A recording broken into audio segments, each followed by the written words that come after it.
शुरू करते हैं। रोम्बस।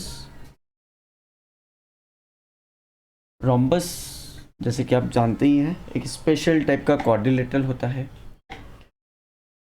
कैसा क्वाड्रिलेटरल होता है उसकी भी बात करते हैं, पर उसके पहले एक जनरलाइज्ड फॉर्मूला बात करते हैं। Just a second.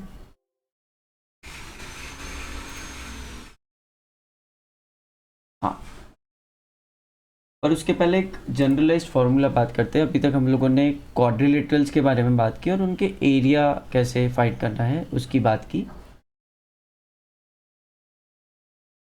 और जब एरिया फाइंड करा हम लोगों ने क्वाड्रिलेटरल का, तो पर्टिकुलर टाइप के क्वाड्रिलेटरल का करा। अगर एक जनरल क्वाड्रिलेटरल दिया हुआ है आपको,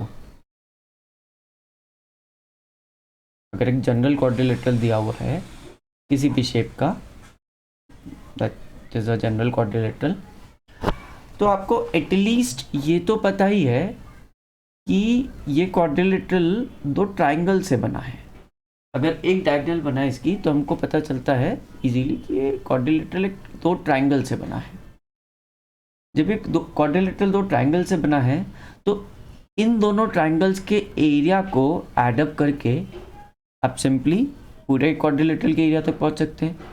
सपोज ऊपर वाले ट्राइंगल को मैं एरिया 1 बोल दूं और उस वर्टेक्स से, जैसा फिगर में दिख रहा है आपको, वहां से एक परपेंडिकुलर ड्रॉप करूं। सिमिलरली दूसरे वर्टेक्स से एक परपेंडिकुलर ड्रॉप करूं। पहले वर्टेक्स मैं नेमिंग कर देता हूं सबकी। लेट्स से ये ए, बी, सी और डी है, और ये जो परपेंडिकुलर्स हैं इनकी मैं लेंथ मान लेता हूं h1 और h2। तो a1 एरिया, आप जानती हैं ट्राइंगल का एरिया, a1 एरिया को मैं लिख सकता हूं half into base that is ac into perpendicular that is h1। Similarly a2 area को मैं बोल सकता हूं half into ac into h2। तो जो टोटल एरिया है, तो जो टोटल एरिया है that is a1 plus a2, उसको हम लोग लिख सकते हैं half ac h1 plus half ac h2। अब अगर कुछ कॉमन लेंगे तो एरिया हो जाएगा हाफ ac कॉमन आ जाएगा, ब्रैकेट में बचेगा h1 प्लस h2। फॉलो कर पा रहे हैं? h1 और h2 क्या है और ac क्या है? ac is the length of diagonal,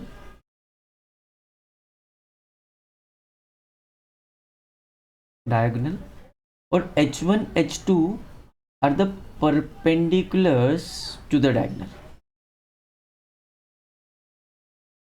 आप बोल सकते हैं perpendicular of opposite vertices to the diagonal। तो अगर आपको एक रोम्बस भी दिया हुआ है तो यही वाला फॉर्मूला इसमें लगा सकते हैं। अगर एक रोम्बस भी दिया हुआ है, रोम्बस मतलब एक पैरेललोग्राम जिसकी दोनों साइड्स इक्वल हो, जिसकी एडजेसेंट साइड्स इक्वल हो, ऐसा बोल सकते हैं। ऐसा बोल सकते हैं चारों साइड इक्वल वाला पैरेललोग्राम।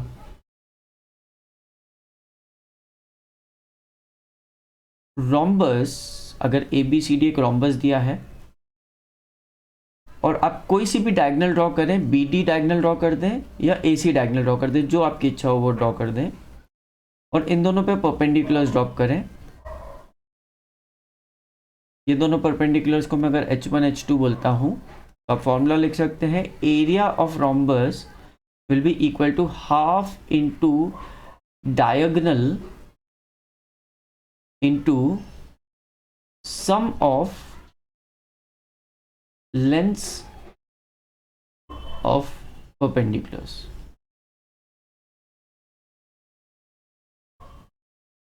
ठीक है, वही फॉर्मूला है। ये जनरल क्वाड्रिलेटरल के लिए भी यही फॉर्मूला अप्लाई होता है, रोम्बस के लिए भी यही फॉर्मूला अप्लाई होता है। फाइन, कुछ क्वेश्चंस देखते हैं इन पे।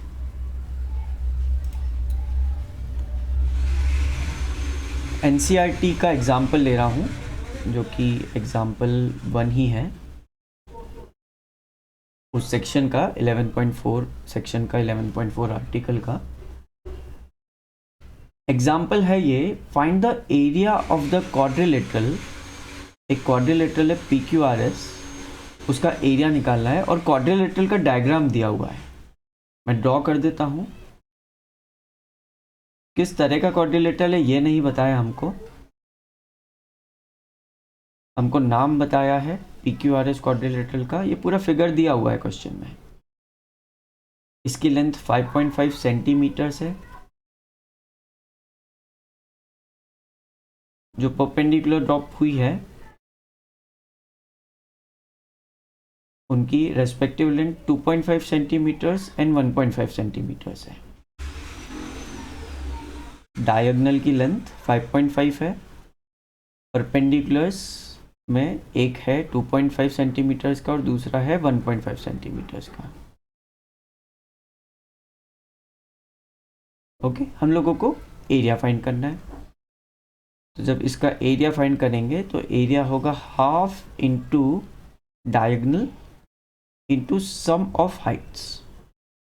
एक जनरल क्वाड्रिलेटरल है।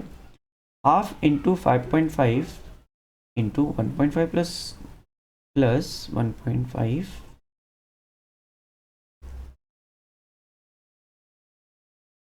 प्लस 2.5, तो ये होगा 1/2 इंटू 5.5 इंटू इन दोनों का एडिशन हो जाएगा 4, तो थोड़ा सिंप्लीफाई होकर 2 हो जाएगा और ये पूरी चीज़ हो जाएगी 22 centimetres square.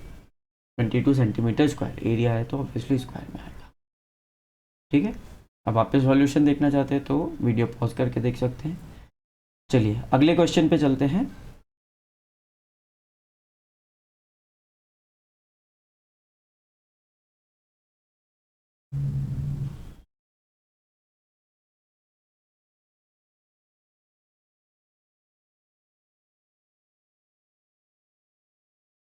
Next question rhombus पे है। रोम्बस में ये तो जनरल क्वाड्रिलेटरल था, यहाँ थोड़ी सी गलती हो गई मुझसे, इसको थोड़ा सा करेक्ट करता हूँ मैं। गलती नहीं हुई, अधूरा बना हुआ है, इसको थोड़ा सा करेक्ट करता हूँ मैं।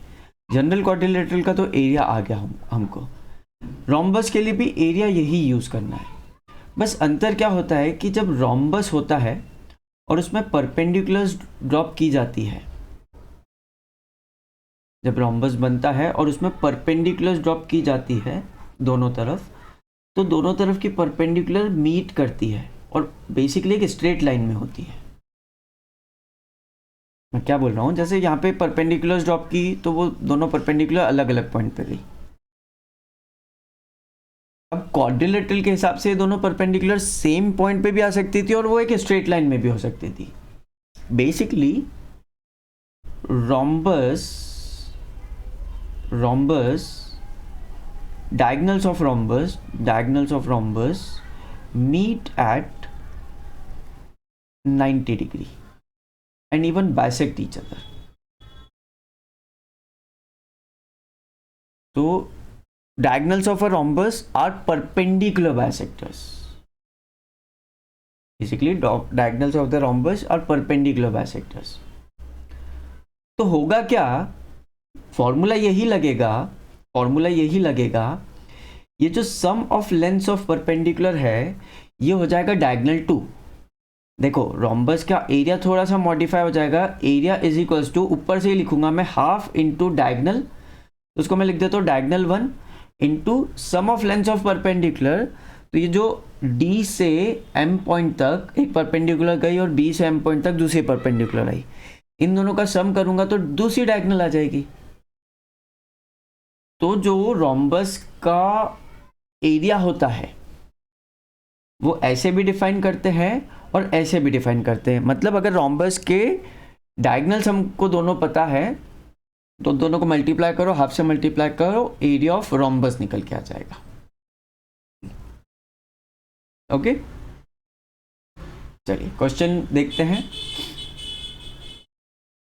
सिंपल सा क्वेश्चन है, find the area of the rhombus whose diagonals are 10 centimetres and 8.2 centimetres. कैसे करेंगे? Area is equal to half into diagonal 1 into diagonal 2। किसके लिए? Area of rhombus. तो ये हो जाएगा हाफ इंटू 10 इंटू 8.2। इसको सिंप्लीफाई करेंगे तो 4.1, 10 से मल्टीप्लाई करोगे तो 41, तो ये हो गया 41 सेंटीमीटर स्क्वायर। ये रोम्बस है। इस पे एक दो क्वेश्चंस और कर लीजिए तो रोम्बस का एरिया आपको निकालना आ जाएगा। Thank you.